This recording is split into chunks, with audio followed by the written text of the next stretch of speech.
Hey, Bomb Squad. If you're a comedian or a podcaster looking for an affordable website solution with a modern look, then we recommend Pucks Hub. With a Pucks Hub website, you can set up your new website in minutes with easy-to-use pre-built templates. Pucks Hub websites are customizable and can easily be integrated with other platforms like Instagram, TikTok, and Twitter. The best part? Pucks Hub plans are only $5 per month.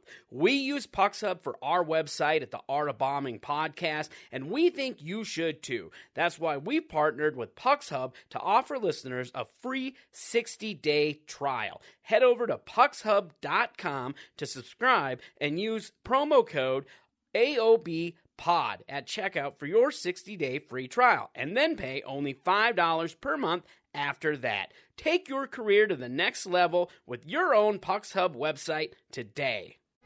Dan Bublett's Comedy Productions.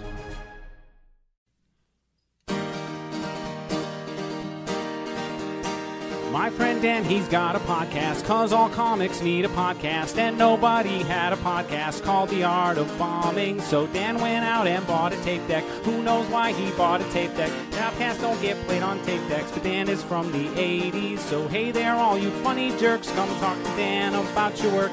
Tell him all about your worst times. It's The Art of Bombing.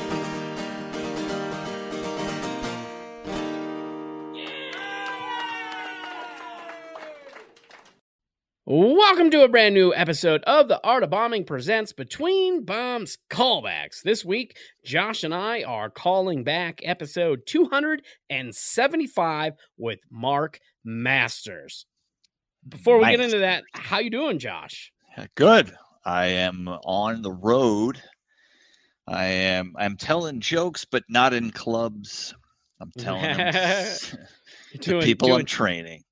Doing the jokes to the people you're training. That's right. That's right. That's because that's what you do for your day gig, right? You're like a marketing, sales, training person. Like, yeah, I train. I coach salespeople. Okay, you're a how coach. To be. Yeah. So we get about 30 people together in a room, and I teach them stuff for a day and a half. I'm in Chicago doing a day and a half long. You can call it a seminar for people who aren't familiar with it. That'll probably set in what it is. Nice. Nice. So, that is still that is comedy related in a sense, because you're right. You got to test out you can throw some jokes at them and see if you're cracking them up. But also it's just good practice, because that means if you're coaching, you're doing public speaking, and that's always good. It's always, any kind of public speaking helps, with that tool, practicing. It's like almost like being at the gym. You're working out those tools. It's a very complementary business to comedy, meaning like one thing, like iron sharpens iron, like they both make the other thing better. So, when I'm out, writing jokes, I can use it during my day job, but I can also use it at a comedy club at night, and it kind of depends, right? There's some things absolutely. I can't do. But it's, there's so many similarities, like just being able to do crowd work and deal with the audience and get to a place where people feel like they're part of it. They have some kind of ownership over what's happening. I think is both true in comedy, to get people pulled into the material, the content that you have. So just like in a real comedy show, I have content and material that I need to get into, but it's really wasted if I don't have an engaged crowd. So there's things I got to do to engage the crowd. It's very similar, man. I could do a whole thing on why. Yeah, no, I believe that. Yeah, I mean, you're absolutely right. You need to be engaging. And it's funny that you mentioned that, because we talked about that. I don't remember. I don't know if it was the last week's episode or the week before, but we talked about that. Being able to engage your audience, I think when we talked about emceeing, that's part of it, and it is an important part. If you can't get the audience engaged, it's going to be hard to get them to pay attention. Yeah. And that, that rings true for public speaking and coaching and all that stuff. So, yeah. Who else is engaging? Mark Masters. And Masters. yeah, and that's who was on this week's episode of The Art of Bombing, and that's which episode we're calling back. If you haven't listened to the episode yet, this would be a good time to just hit pause. Yeah, and hit pause. Go listen to it. We'll wait for you. We'll be here when you get back, guys. That's right. We'll be here. All right. Yeah. You must have loved it. So now that you're all caught up on the show, the next, 20 some odd minutes will make some sense. Absolutely. Now you're going to have more, you're going to have the context for what we're about to talk about. One of the things we're going to talk about, we've talked about this before, and a couple of the things that we're kind of talking about, and some of the things that might come up, we have talked about before, but we're going to go into a little bit of detail. But the first thing we are going to talk about is ticketing platforms, because that is becoming, something that comics are looking for when they're, promoting and producing their own shows. I will say we did a whole 3-part series that is available in the podcast feed, also available on YouTube, on how to produce your own show. Ticketing is covered in that. But along with that, there's a whole slew of things we covered, from marketing to booking to reaching out to venues, all those things. So, definitely go check that out after you're done listening to this. And that's available in the podcast feed, also on YouTube. But we're going to talk about ticketing platforms. One, I've seen a lot of people asking about what they should use for ticketing platforms. We talked a little bit about it with Mark. People use a variety, and I think, and even you do, we've talked about this before, because you use multiple platforms because each platform has their own way of marketing, and people rely on these particular platforms to find events. A good example of that is Eventbrite. Eventbrite is becoming, or kind of is, an industry standard for finding events. So by creating your event on there, they do their own marketing, and people go to their website just to look for events. So it's a good way for people to discover your event. That's right. Yeah. I'd say 5 or 6 years ago, it was, you had to really make sure your event was posted in so many more places than you do now. You can almost post it on Eventbrite and count on enough, sort of random marketing or promotion on their part to have people find it. It seamlessly integrates with Google. So when you do Google search, according to Eventbrite, this is what they say. Yep. I haven't gone in and checked it since the last time I did a show, but they say that when you post it there, it'll get posted on Google. So that's something to something to think about. But yeah, I think Eventbrite is good, but you have to have, and we talk about this in that special episode, like you mentioned, people can go listen to what else you have to do to make sure that you can't just do that. Yeah. Well, one thing I will say too, just before we move on, about what, Eventbrite, that's nice too, is they have in addition to having their own like marketing, you can also collect emails and do your own email marketing within Eventbrite, which is really good. If you have a WordPress website, I believe there are some plugins. And there's also coding that you can get to incorporate Eventbrite into your website as well. Mm-hmm. You can get the HTML coding to put it right on your website. So it integrates really well with other websites. So that's a plus too, because then you can direct people to your website, thus helping boost your Google standings and your search ability in your web presence. And then they can still buy the tickets on Eventbrite. That's right. And it's been several episodes, but I went over an example of having used Eventbrite and Brown Paper Tickets on the same show, and Go ahead. Sorry. We went into some benefits of that, right? So yep. I can see. So I handed out that link to different people. And I said, okay, use this, and I was able to track where a lot of those things came from, which I mentioned in a later episode.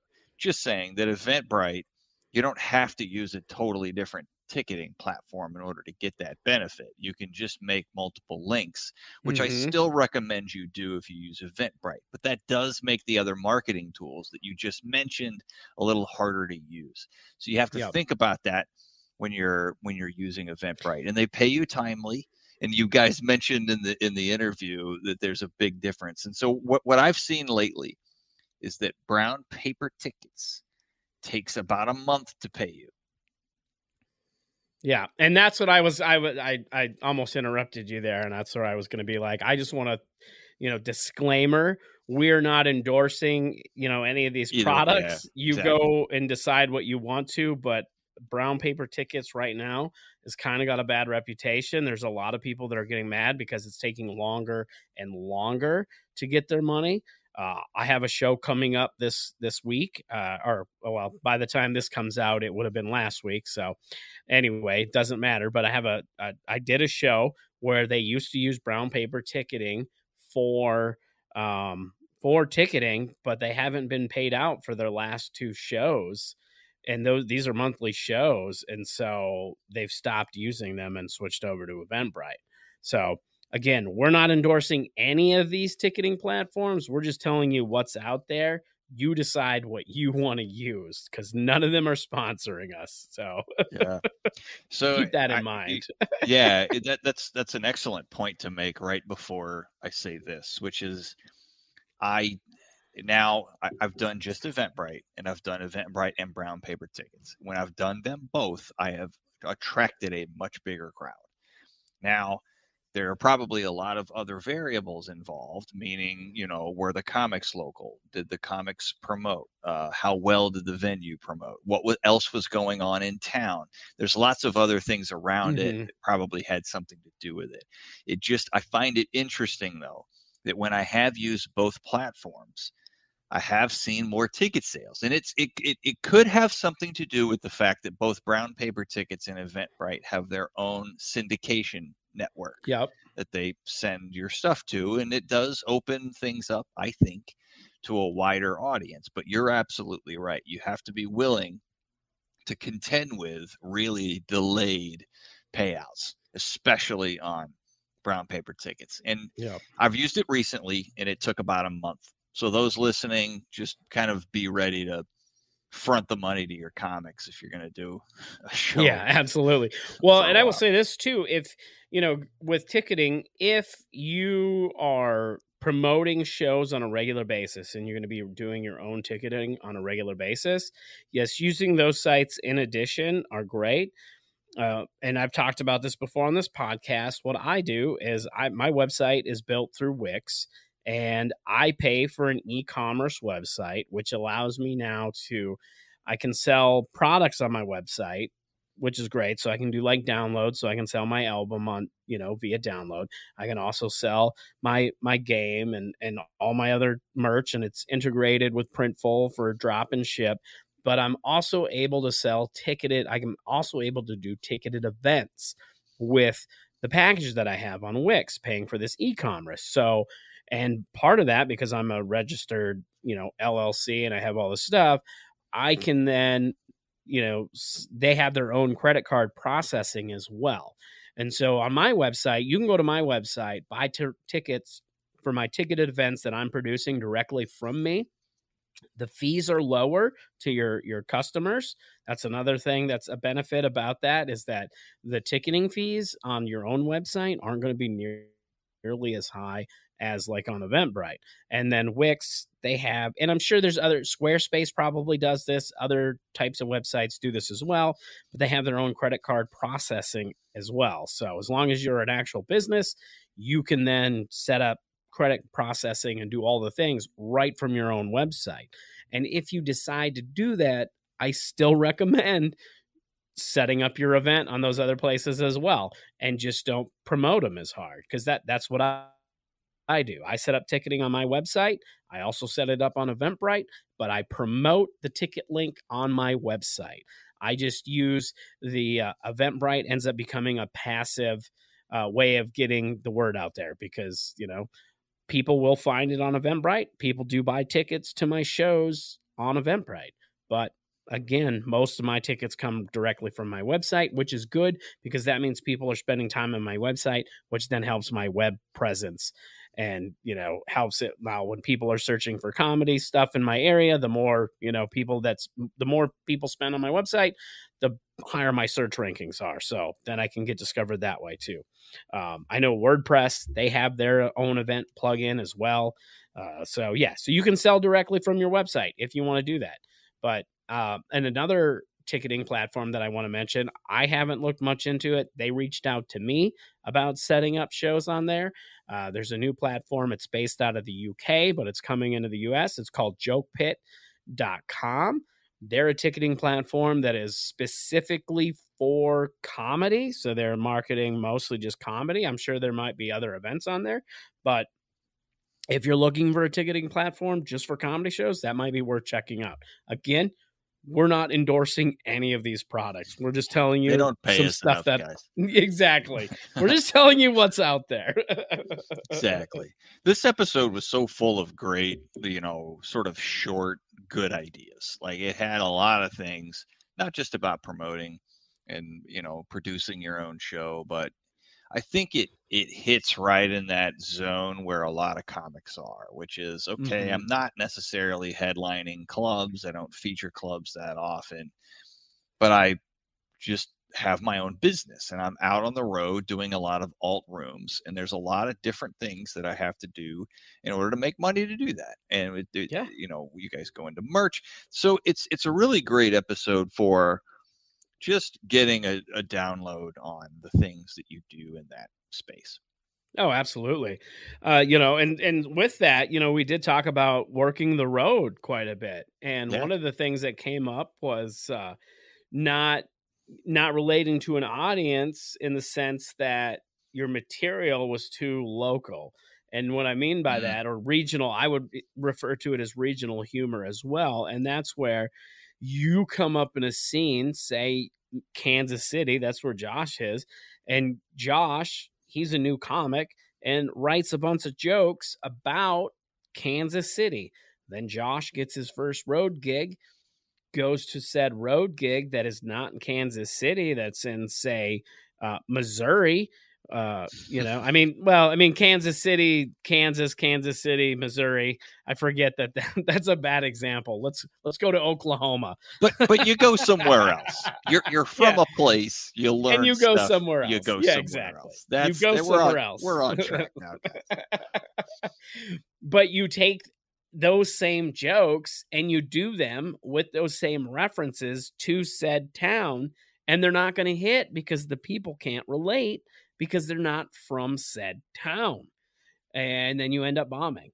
And you got to be able to, you got to remember that if it, and that's a good way to tell if your jokes are too local, you need to think about first, the way you can tell is when you tell a joke about, whatever area it is in another area. And if it does not get a good response, then it's probably too local.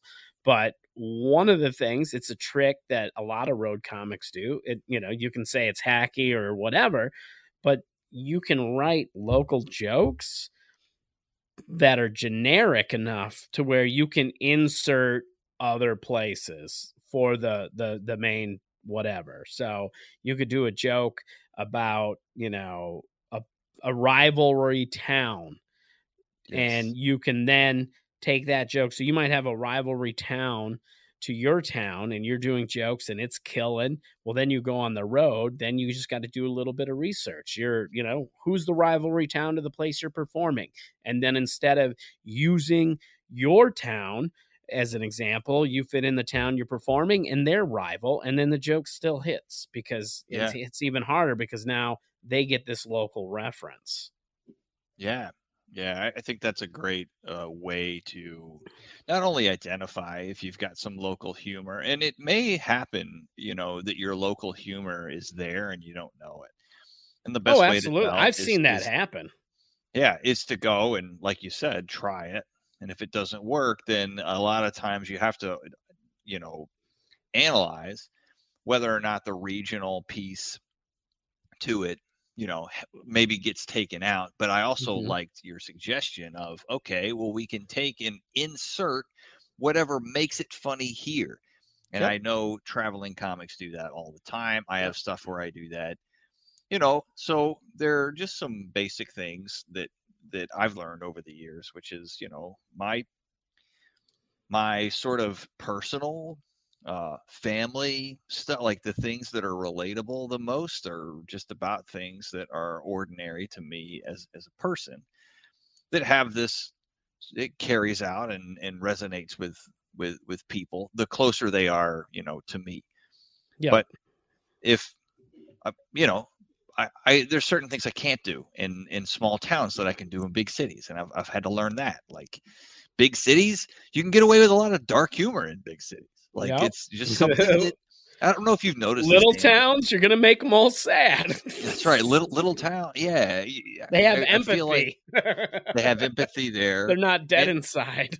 well, it could be not dead inside, but I think the other thing, Dan, is that people in smaller towns, uh, it's not that they're not authentic. It's that they don't necessarily talk to each other about things that people do in close proximity. Like, when Yep. I lived in New York City, like, if a couple was going to fight on the subway, a whole subway heard it. Like, you're in the middle of an argument and everybody just kind of lived with it. Like, because that's the same thing when you get home.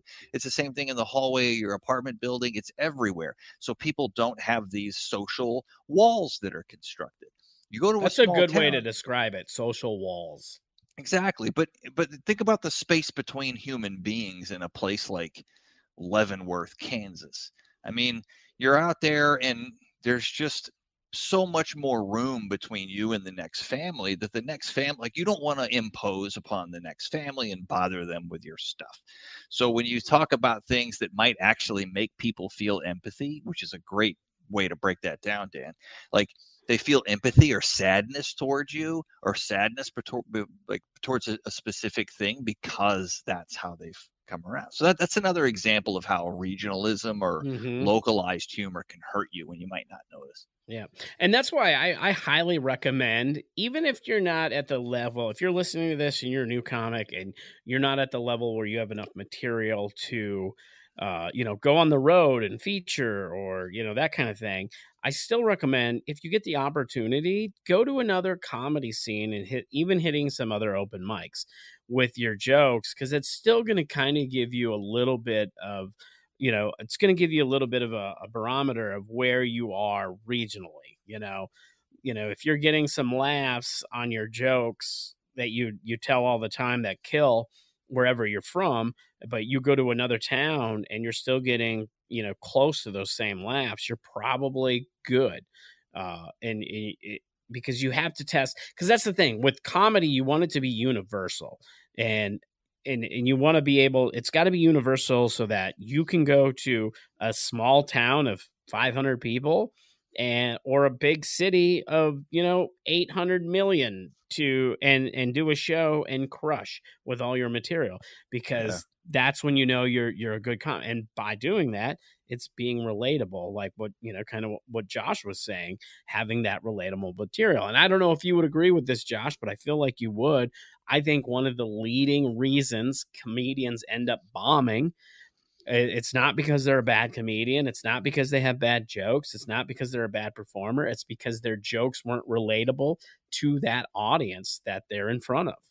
And Yeah. that could be a number of reasons. It could be because you're at a show and it's a bunch of single dudes and you're talking about kids, or Right. you're in front of an audience that's, an older audience and you're talking about new technology, or you're in front of a younger audience and you're talking about retirement, or, there's a whole bunch of different things and variables that could be why you're not relatable. And again, one of the biggest reasons is because you're doing regional or local humor to your scene or wherever you're from, and people just don't get it in other towns. That's right. Yeah, you have to we have a lot of material, a lot of episodes on this. Like, you have to understand your audience.